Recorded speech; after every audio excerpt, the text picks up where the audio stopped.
Good day, fellas. I hope you are ready for your daily dose of skill, and today we are going to have best of Oho.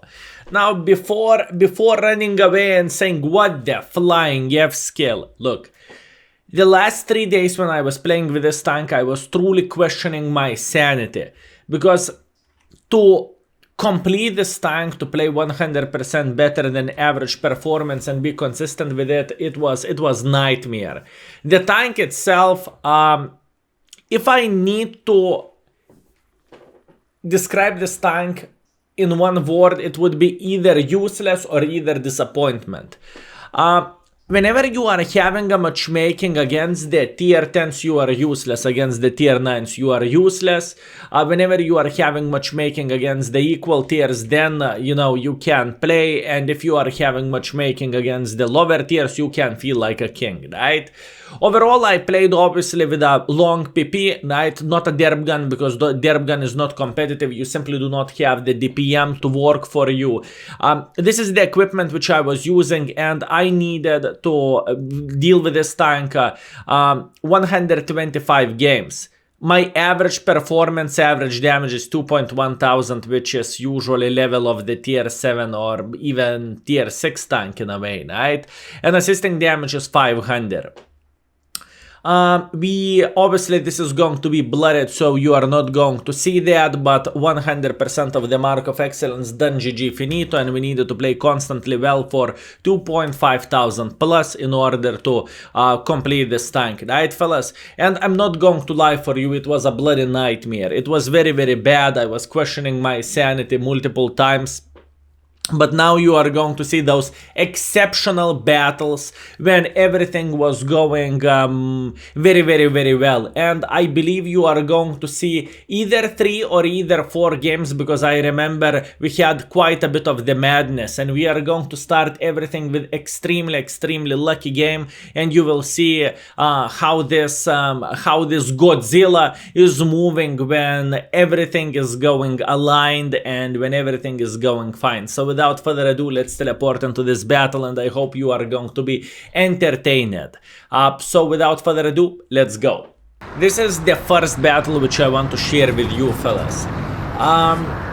If you would pay attention at matchmaking, this is a very, very, very, very good matchmaking. We are playing only against the tier 8 tanks, which is an extremely humongous good thing. And what you are going to witness here is going to be magic. It is going to blow your mind, and you are going to say, skill, what the flying F. It is truly madness. So as you can see, overall, how I can describe the tank, you are pretty slow, right? 25 kilometers per hour is not exceptional speed. Speaking about the gun handling is very, very derpy, fellas. It is not the best gun handling ever in the world of tanks, and I want to be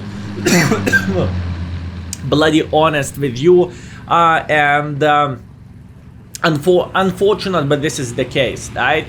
So, but in the same time, it doesn't matter how bad tank is, right? You can have those lucky games. You can have the games when you can actually do something. As an example, this battle is pretty much perfect example from all this.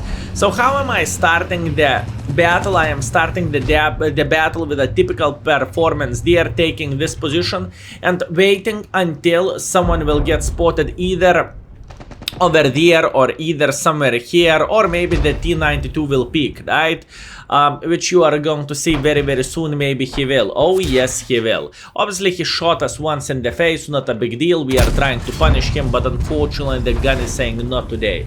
Shame, but not much what we can do about this, right? And what we noticed that enemies have quite a bit of forces around this area, right? We notice that enemies have quite a bit of forces here. So for now I am thinking, okay, how about something magical? How about something interesting to do? First of all, I'm trying to peek here to check it out. Can I do something for enemies? But one more very, very hard thing about this tank. Nope, I changed my mind. One thing which I want to mention, you see those 2 boobs in front? What that means you don't really have the gun depression around those boobs, right? You simply cannot do anything. So keep this in mind. If you are trying to approach the enemies, make sure to use the gun towards this side, because here you are having a relatively good gun depression. But it's not about that. As you can see, fellas, I made a decision to make a hardcore pressure here, and now you will think, Skill, you are an idiot. Skill, you, why the flying F would you do that? And as you can see from my loadout, fellas, I did not enjoy playing with this tank, did I, right? So yeah, I was spamming quite a bit of gold by playing with this vehicle, but once again, when tank is that bad, you are trying to get yourself as much use as you physically and possibly can, right? So what is happening here? Udes is sitting in the corner, and we are going to make sure he's going to enjoy his life as much as possible. Kaboom in the face. He's down to one-shottable. I am thinking he's going to hit us or not, and Udes is trying to escape instead of hitting us, so that's a big fat bonus for us. And soon, fellas, madness will start. Liberty is peeking sideways, as you can see, but luckily he missed the shot, and now we are smacking the Suka Pershinga up his face. As you can see, those guys from here, since I am tall as a barn, they actually can have a decent angle for us, and ISM is even peeking. Boys, so far we are having a fight against the three guns. There is Liberty, there is ISM, and there is some other people which is trying to bang us from over there, right? But you know what? We are not going to give up. We are going to show the dominance, and we are trying to wiggle as much as we can our booty, and unfortunately that was a very, very bad bounce, but this is only the start. The madness is starting now, my friends. Trying to get gun depression, but I can't because of those boobs in front, and boys, oh boys, we have a problems. I repeat, we have a problems. As you can see, the IS-3 is trying to flank me from behind, and luckily he missed the shot. Meanwhile, ISM is trying to hit us, and the Progetto with autoloader is trying to beat the living hell out of us, but we are not going to give up. We are not saying, oh my bananas, this is game over. Even though we are down to one-shottable, we are trying to move as much as physically and possibly can, trying to hit the IS-3. Luckily, we managed to do that. I am trying to make a hard angle for IS-3. Luckily, IS-3 have no bloody clue what is happening around him. Bounce left, bounce right. Progetto, what you said to me, you little mother trucker. ISM is making in front, and now you are thinking I'm dead because the IS-3 is going to kill me. Not today, mother trucker. Not today. Another shot to the Progetto, and we are trying to ram the IS-3. IS-3 lost quite a bit of HP. I'm thinking, can I eliminate the Progetto from the game? And I did. Ooh, boy. You see, even a shitty ass tank can have the battle like this. You can say whatever you want. All stars was aligned over there, and we did literally everything perfectly, if I can say so, right? What we have done, we tried to punish enemies. First of all, we was playing quite aggressively, because this is a matchmaking where you can try to be aggressive, and after that, with this Godzilla, or with this, however you would call this abomination of a tank, we dodged quite a bit of shots. And now you might think, but Skilly was playing against not experienced players whatsoever. We checked all those three guys in the stream: ISM, IS-3, and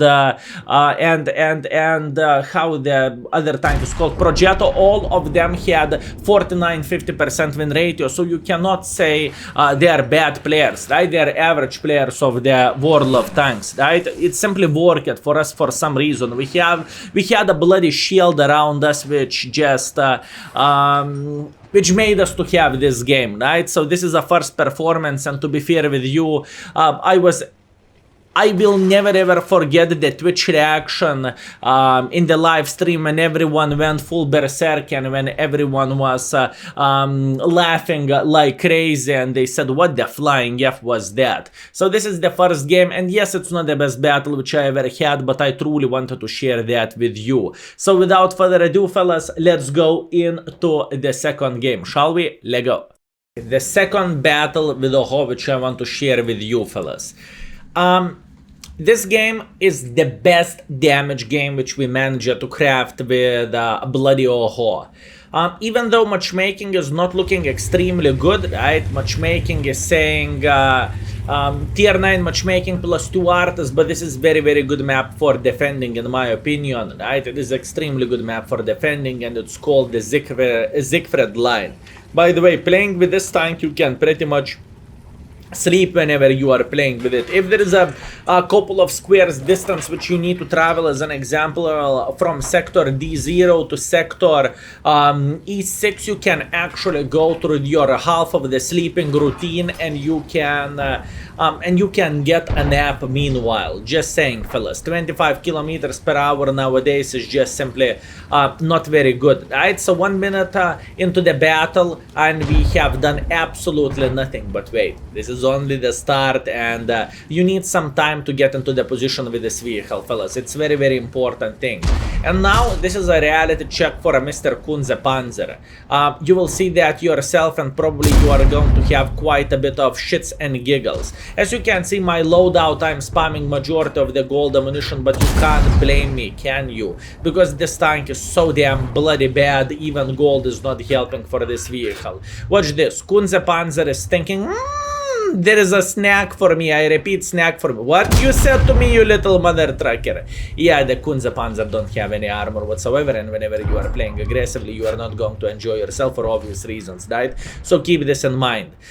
We are 1.5 minutes in, and we are sitting on 1000 already, and Kunze is about to beat the living hell out of his keyboard. I can hear from the distance, boom, boom, boom, couple of hits there and there, and we notice on the maxi map the 257 is trying to make a bit of pressure for us. So what do we want to do? We want to show him dominance, and we want to show him who is the real boss here. Unfortunately, we have boobs which is blocking our view for us, but it doesn't really change anything. We will try to play with him. Unfortunate shot here. The RNG wasn't in our favor, but in the same time he missed the shot too, so I can't complain too much. And as you can see, whenever you are facing against the equal tier or higher tier enemy, it's not going to be very, very nice for you, and there is a big fat chance you are going to get penetrated unless people is going to derp their shots, which is happening sometimes but not very, very often.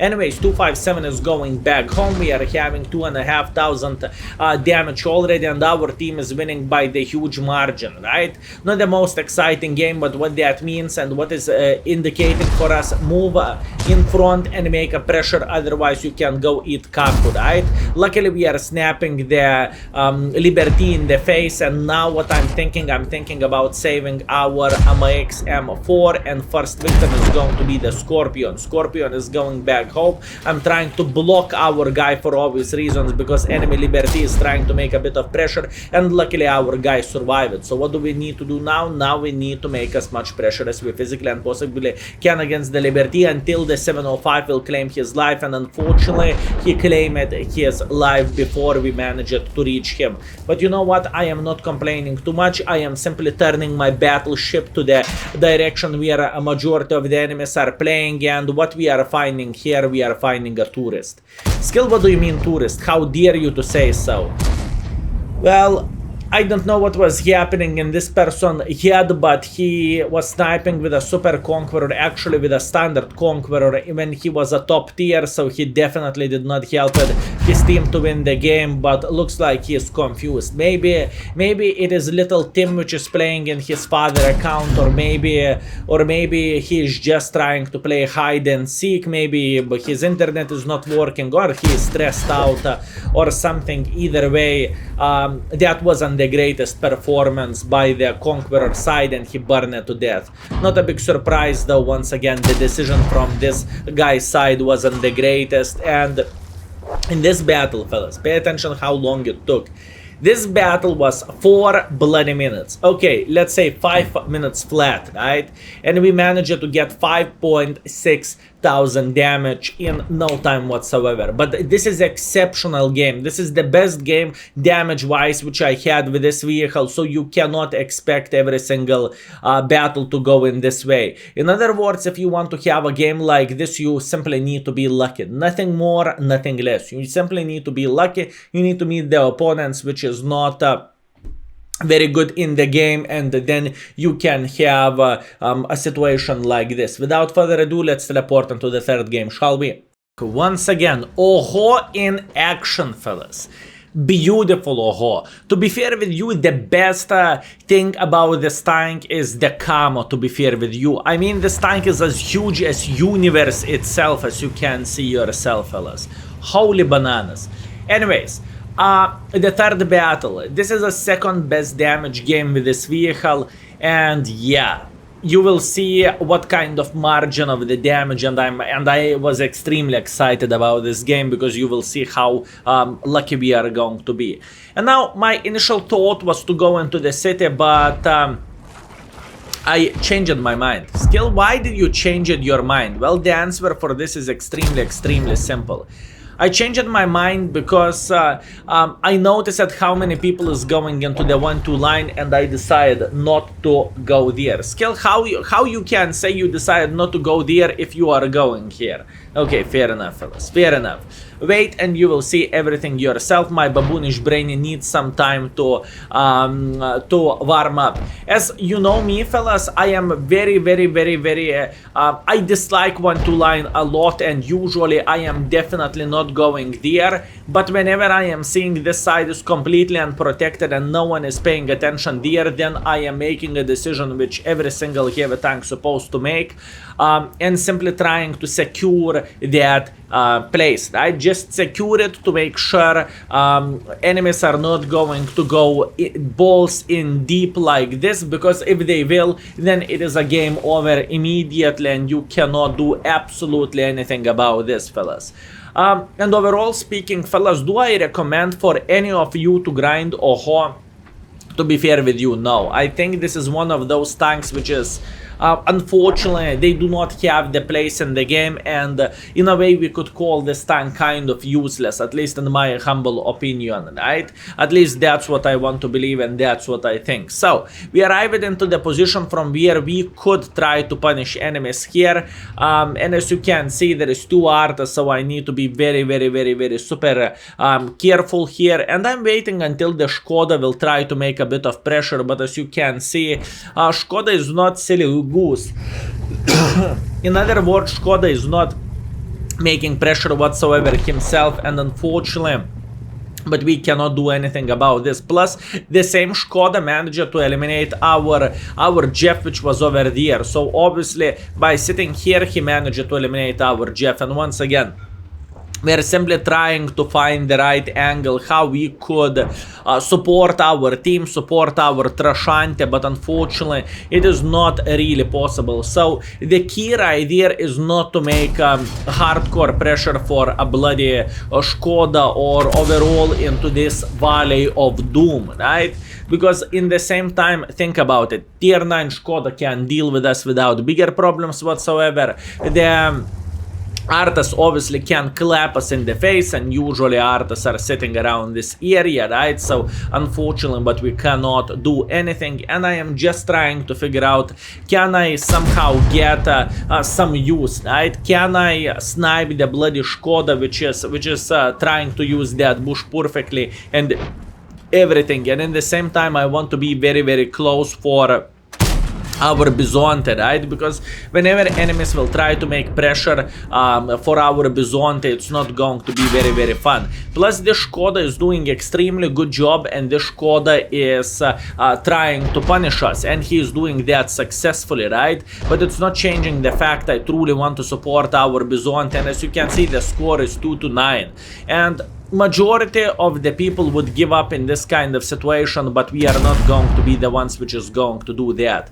Why am I saying so, fellas? What I learned in World of Tanks, I learned to fight till the last breath of air, right? And even though everything is looking like a pile of caco, everything is looking like a dog shit situation, we are not giving up, and the score in the end of the day is going to show that to us. Now we are moving backwards as much as we can, so hopefully when enemies will make a bit of pressure here, we will be able to punish them left, right and center, right? And plus we have the Starva in the back, we have the Khan Panzer, so for enemies to deal with us they need to go through. Obviously this is very poor luck, fellas. I am very disappointed with the situation, but luckily we managed to hit the pixel shot there, which is always welcome and always nice, right? And all I am trying to do here is I am holding this this line till I can, right? I mean, it is completely understandable this battle is not going to be victory, or majority of the times it wouldn't be victory, right? It is a situation 3 versus 9, so they have 3 times, literally 3 times more guns, but in the same time we are just simply trying to get as much use as we can, and in the same time I need to be kind of more aggressive because there is two guys on this side, only 2 guys. So what that means I need somehow to make them regret their life choices, right? Meanwhile, Borshik is being brave. We are hitting him in the face, and luckily he's shooting high explosives. So what I noticed I need to go for them, otherwise it's going to be GG, it's going to be game over, and I'm not going to be very, very happy. Borshik is peeking once again, which wasn't the greatest peek, and now in the same time you might think, Skill, you could go over there. No, I couldn't. But Skill, think about it, you could go over there. No, I couldn't. And the main reason why, because there is 2 Jeffs, and I would rather to be safe from the Jeffs instead of going into the open field, because they will splash us for 500 damage and we are going to cry in the corner, and it's not going to be very, very funny. Situation 1 versus 3, waiting until this Botchet will try to flank us, and Botchet is dead. Beautiful. I'm trying to make a hardcore angle against the 50 TP and against the Fava, but unfortunately it's not going that well, and you might think you are going to die, Skill, you are dead meat. Fellas, I was fighting for my boobs, okay? I was fighting for my pride convoy. Skill, you are dead. Absolutely not. Eat this convoy. As you can see, I am moving as much as I can. I am moving in front, I am moving back. I am moving in front, I am moving back. I'm trying to make angle as good as possible, and luckily, fellas, luck is in our side. Convoy is using big boy gun, and luckily he is not penetrating us, so we are just trying to stand our ground till the end of this battle, and we are doing our best. Meanwhile, the 50 TP or 53 TP is getting killed, and now I'm begging for him to miss the shot, and oh boys, oh boys, this could be a comeback, or could it be? I am thinking mine, and unfortunately I shot in time, but I did not penetrate him, although the 705 have extremely good side armor, side skirts, so you know, not much what we can change right there. Either way, pretty flawless game if you would ask me, and everything went very, very good. Also, fellas, right here I am going to have some horrible mentions, right, of the games which we had. As an example, Prokhorovka, which you are going to see in a second. Anyways, as you can see from those 3 battles, the Oho is not looking that bad of a tank, right? Oho is not looking like a big pile of Kako, and Skill, you are shit talking Oho like there is no tomorrow. But fellas, my friends, boys and girls, ladies and gentlemen, believe me, those games which you witnessed, I was very, very lucky. There was plenty of situations when I finished it with 0 damage, yes, 0 damage, because gun did not work at whatsoever, or I misaimmed myself, or something. And now what I want to do, fellas, I want to show you the best games with OI right here, right? The scoreboard and everything, how the things went, and obviously to show you some bad games when I simply could not do absolutely anything, and I was crying in the corner because everything went simply very, very badly, right? So, speaking of Ho, for marking streak, as you can see, we needed many games in row 3000 plus, and it wasn't very, very easy, and it truly questioned my sanity. Anyways, first battle, Berlin, the game where we met many guys which simply failed, beating the living crap out of us. 4.2 thousand damage, 300 assisting damage, 3 kills, hip hip hooray, and 1377 experience and 23,000 minus because I was shooting quite a bit of gold. The best battle which I had was in the Zikred line. I was absolutely lucky right there to meet the tourist super conqueror, actually standard conqueror, 5.6 thousand damage, 3 kills, ace wanker, a high caliber, 1.7 base experience. I was simply lucky bastard. You can say whatever you want. After that we had the Lakeville game, right? Once again we was quite lucky, ace wanker, high caliber, 4.7 thousand damage, 5 kills, and yeah, we was quite close to win the game, but unfortunately it wasn't close enough, and we lost 21,000 credit, which is very, very important. And one more, I was thinking about doing one more, showing you one more game in Prokhurovka, when I wanted to highlight one thing, which is, don't be afraid to go into the middle, even against the 3 artists, because it is very, very important position and you can farm quite a bit. But at the same time, three games with a hoe is going to be more than enough. And but this game was very, very exceptional game. And Skill, you said you had a bad games too, right? Skill, you said you had a bad games too. Well, how about this, fellas? Prokhurovka, I went into the middle, finished with completely 0, and I was useless as bloody F, and I got farmed by the Arta the whole game. Or another example right here, which is Cliff, I did 100 damage. I'm not joking, 100 damage, which is half of the shot, as you can see. Yep, but we spotted a bit, so that's half of the trouble, but still, 1 shot of damage. Or another one, Westfield, we got 1 shot of damage right here. And yeah, you can imagine my frustration. Usually whenever I am playing the game, I am trying to be competitive, but with this vehicle it was extremely hard, and it is definitely not the most enjoyable vehicle in the field. So my friends, I hope you was very, very well entertained. I hope you had a great time by watching a couple of games with a hoe. For those who is interested, yes, we finished in the top 1, speaking about over there, right? We are in the top, and by quite a bit of margin. But once again, there is nothing to be proud about. Oho is simply it is simply not the best vehicle in the game, and people is not playing with it. And as you can see, in order to get to the top 50, you need to have 1.5 thousand damage, and you are going to be there without any problems whatsoever. So here you go. Fellas, thank you very much for watching. I hope you enjoyed this, and if you did, remember you can smack one of those, which would help the channel out significantly. And thank you very much for watching. That was your daily dose of skill, and skill is out. Peace. Pachoo!